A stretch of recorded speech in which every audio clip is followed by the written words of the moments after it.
नमस्कार, आप देख रहे हैं सिटी पोस्ट। मैं हूं अभिषेक मिश्रा। बिहार की सियासत में आज बवाल का दिन है। लॉकडाउन में सबसे बड़ा पॉलिटिकल ड्रामा बिहार ने देखा है। पटना में लॉकडाउन का सबसे बड़ा पॉलिटिकल ड्रामा हुआ है। राजनीतिक घटनाक्रम तेजी से बदल रहा है। सुबह राबड़ी आवास पर बवाल की स्थिति रही, गहमा गहमी रही। तेजस्वी यादव हाउस अरेस्ट कर लिए गए। अधिकारियों के समझाने पर भी नहीं मान रहे थे। गोपालगंज कूच करने को तैयार थे, आमादा थे। लॉकडाउन में अपने विधायकों को लेकर और लगातार ये स्थिति रही। बिहार की राजनीति का बवाल लगातार बढ़ता रहा। दोपहर होते होते बिहार की सियासत और गर्मा गई है, क्योंकि पटना में बैठकर बिहार के पूर्व मुख्यमंत्री जीतन राम मांझी ने तेजस्वी के आंदोलन की हवा निकाल दी है। गोपालगंज मामले पर जितना गर्म है तेजस्वी, जितने आक्रामक हैं, उनके आक्रमण की धार को कुंद कर दिया है, कमजोर कर दिया है। तेजस्वी के पूरे आंदोलन को बिहार के पूर्व मुख्यमंत्री जीतन राम मांझी ने पॉलिटिकल ड्रामा बता दिया है। बिहार के पूर्व सीएम जीतन राम मांझी ने कहा है कि ये विशुद्ध राजनीति है, विशुद्ध पॉलिटिकल ड्रामा है। तेजस्वी जानते थे लॉकडाउन में वो जा नहीं पाएंगे गोपालगंज, और वो जा भी नहीं पाए, हुआ ऐसा ही। तो ये विशुद्ध राजनीति है।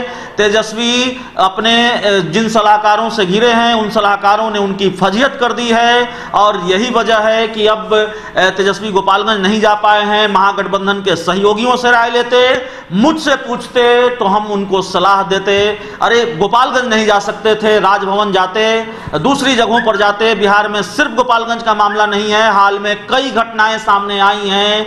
तो जीतन राम मांझी ने तमाम सवाल उठाए हैं। पूरा इंटरव्यू है, हमने बातचीत की है बिहार के पूर्व मुख्यमंत्री जीतन राम मांझी से। वो इंटरव्यू देखिए, कैसे जीतन राम मांझी ने तेजस्वी के आंदोलन की हवा निकाली है पटना में बैठकर। तो पूरी बातचीत सुनिए।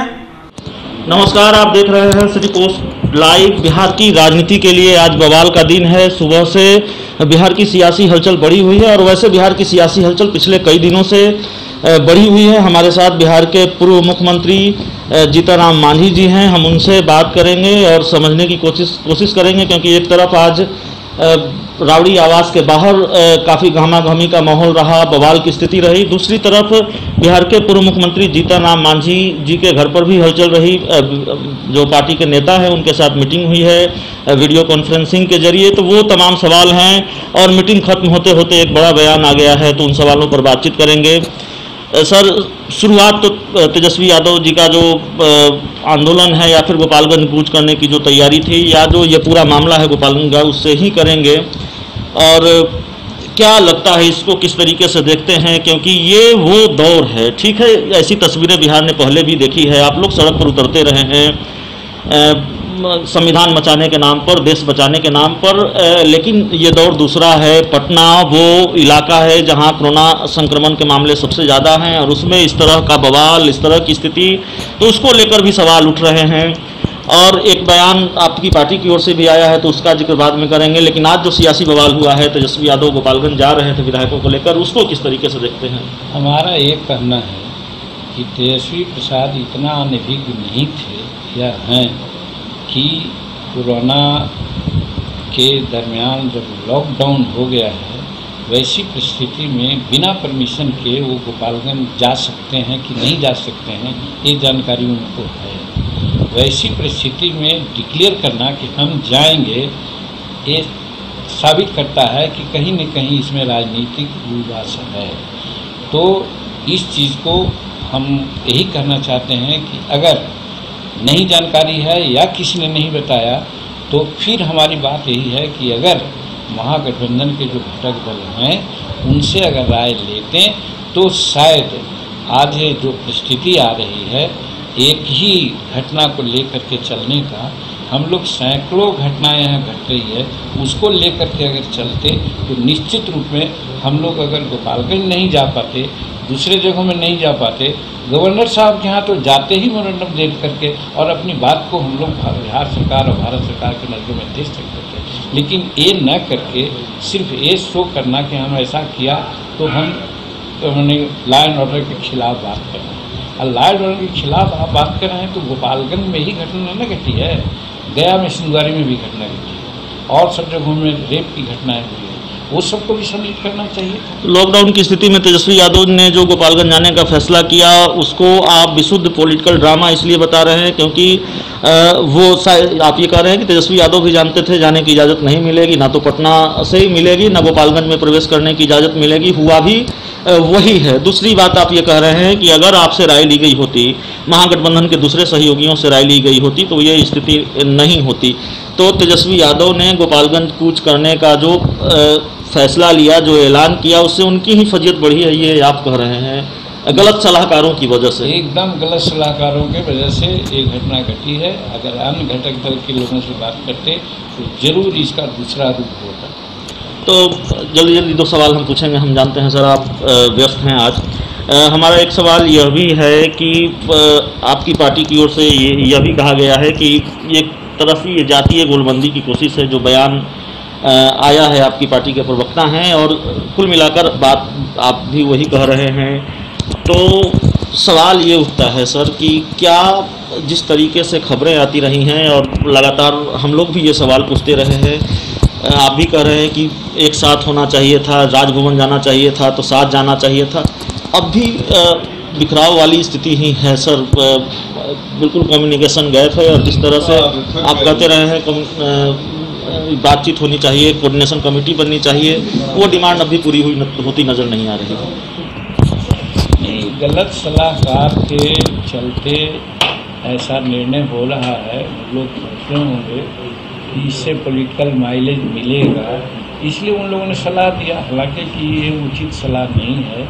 और फिर जब कहा कि अनेकों घटनाएं यहाँ घट रही है, मैं जाति की बात और समाज की बात मैं नहीं करता, मैं बात कर रहा हूँ कि घटनाएं घटी है, दुष्कर्म हुए हैं, मर्डर हुए हैं, लूट हुए हैं और अनेक तरह की दुर्घटनाएं हुई है। सबको संवेग रूप में ले करके सरकार के नाकामयाबी को हम लोगों को प्रदर्शित करना चाहिए था। एक के करने के दौरान उंगलियां उठ रही है, जो मैं नहीं कह रहा हूँ, समाज के लोग, मीडिया के लोग भी इस पर बात कर रहे हैं। हमारे प्रवक्ता क्या बोले हैं हमको जानकारी नहीं है, लेकिन हम एक समाज की बात नहीं कर रहे हैं। हम कह रहे हैं कि सभी घटनाओं को एक रूप में, क्योंकि वो नेता प्रतिपक्ष है, इसलिए उनका जवाबदेही ज़्यादा थी इस बात को समझने का।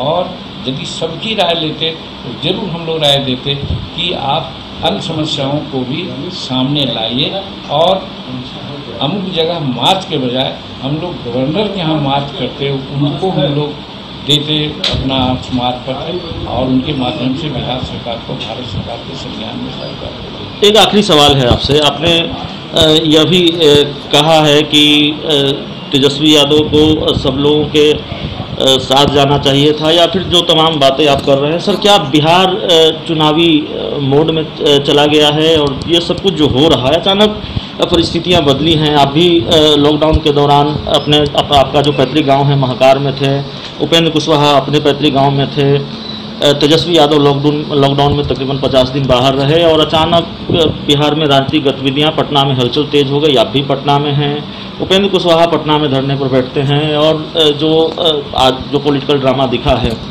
तो क्या ये सब कुछ चुनाव की तैयारी है और बिहार वाकई क्या चुनावी मोड में चला गया है पूरी तरह से?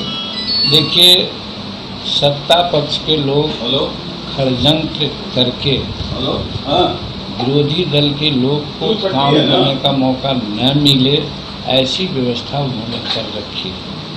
और आज कोरोना के चलते लॉकडाउन है, लॉकडाउन में सारी गतिविधियां बंद हो गई। लेकिन सत्ता पक्ष के लोग, अगर हम विरोधी दल के लोग हैं, अगर प्रवासी मजदूर आते हैं तो हमारे लोग जाते हैं। आपने देखा होगा यहाँ का जहानाबाद का एक विधायक गए ट्रेन के नज़दीक में प्रवासी मजदूर को रिसीव करने के लिए, तो उन पर मुकदमा हो गया। लेकिन वही प्रेम कुमार गया में प्रवासी मजदूर लेकर के आते हैं तो ताली बजा करके स्वागत करते हैं।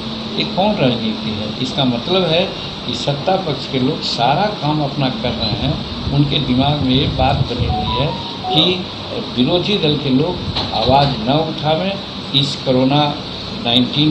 कोविड-19 का लाभ लेकर के अपना काम वो कर रहे हैं और हम लोगों को काम करने का मौका नहीं दे रहे हैं। इसलिए हम लोग अब अपने परिधि में रह कर के ही जैसे आज हमने वीडियो कॉन्फ्रेंसिंग करके सभी लोगों से राय लिया, क्या करना चाहिए, सब लोगों ने विवाह राय दिया।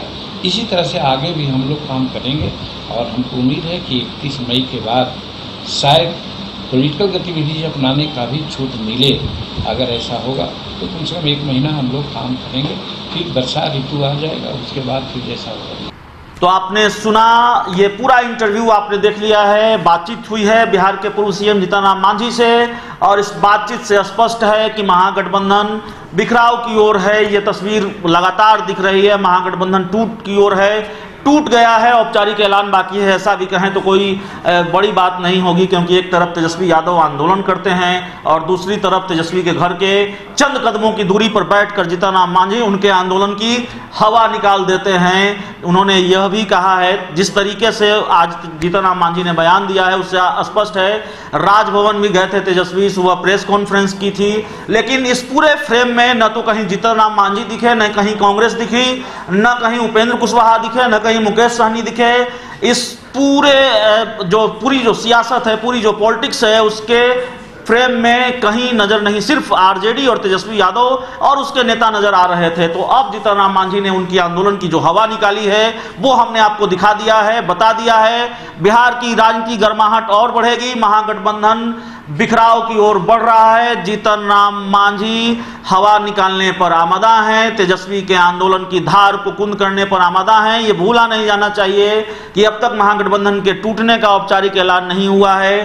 तेजस्वी के सहयोगी हैं जीतन राम मांझी और इस वजह से बिहार की सियासी गर्माहट अब और बढ़ गई है, क्योंकि सहयोगी ही तेजस्वी की आंदोलन को कुंद कर रहे हैं, उसके असर को कम कर रहे हैं और साफ तौर पर यह कह रहे हैं कि ये विशुद्ध पॉलिटिक्स है, दूसरी जगह भी जा सकते थे, कई और मामले हैं। तो जो सवाल सत्ता पक्ष उठा रहा है, जो सवाल दूसरे लोग उठा रहे हैं तेजस्वी के इस आंदोलन को लेकर, तेजस्वी की इस आक्रामकता को लेकर, वही सवाल सहयोगी जीतन राम मांझी ने भी उठा दिया है। तो इस खबर में इतना ही, इस इंटरव्यू में इतना ही। अगर आपको यह खबर अच्छी लगे, इसे अपने दोस्तों के साथ शेयर करें, हमारे यूट्यूब चैनल को सब्सक्राइब करें, बेल आइकन जरूर दबा दें ताकि हमारी खबरें सबसे पहले आप तक पहुंचे।